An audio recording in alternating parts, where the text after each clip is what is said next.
ತೆಪಟೂರು BJP ಕಾರ್ಯಕರ್ತರಿಂದ ಪ್ರತಿಭಟನೆ.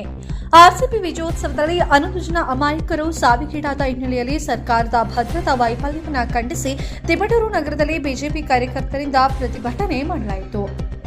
ಜಿಲ್ಲಾ ಪ್ರಧಾನ ಕಾರ್ಯದರ್ಶಿ ಗಂಗರಾಜು ಮಾತನಾಡಿ, ಪೊಲೀಸ್ ಇಲಾಖೆ ತರಾತುರಿಯಲ್ಲಿ ವಿಜಯೋತ್ಸವ ಬೇಡ ಎಂಬ ಮಾಹಿತಿ ನೀಡಿದರೂ ಕಾಂಗ್ರೆಸ್ ಸರ್ಕಾರ ಮಾತ್ರ ತಲೆಕೆಡಿಸಿಕೊಳ್ಳದೆ 11 ಜನರ ಸಾವಿಗೆ ಕಾರಣವಾಗಿದೆ.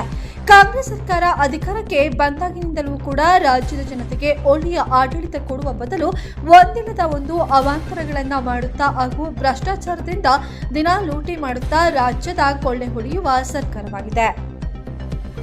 ಸಿದ್ದರಾಮಯ್ಯನವರು, ಡಿಕೆ ಶಿವಕುಮಾರ್ ಅವರು, ಗೃಹ ಮಂತ್ರಿ ಜಿ ಪರಮೇಶ್ ಅವರು ಕೂಡ ಕೂಡಲೇ ರಾಜೀನಾಮೆಯನ್ನ ಕೊಡಬೇಕೆಂದು ಆಗ್ರಹಿಸಿದರು.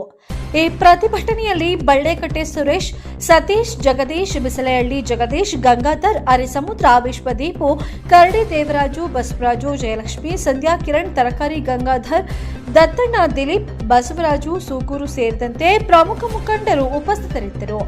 ವರದಿ ಮಂಜು ಕುರುಗದಹಳ್ಳಿ. ಸಿದ್ದರಾಮಯ್ಯನವರು ರಾಜೀನಾಮೆ ಕೊಡಬೇಕು, ಡಿಕೆ ಶಿವಕುಮಾರ್ ರಾಜೀನಾಮೆ ಕೊಡಬೇಕು, ಗೃಹ ಮಂತ್ರಿ ಪರಮೇಶ್ವರ್ ರಾಜೀನಾಮೆ ಕೊಟ್ಟು ಈ ಆರ್ಸಿಬಿ ವಿಜಯೋತ್ಸವದ ತನಿಖೆಯನ್ನ ಸಿಬಿಐಗೆ ಹಸ್ತಾಂತರಿಸಬೇಕು ಅಂತಕ್ಕಂಥ ಒತ್ತಾಯವನ್ನ ಮಾಡ್ತಾ ಹೋರಾಟದಲ್ಲಿ ಭಾಗವಹಿಸಬೇಕು.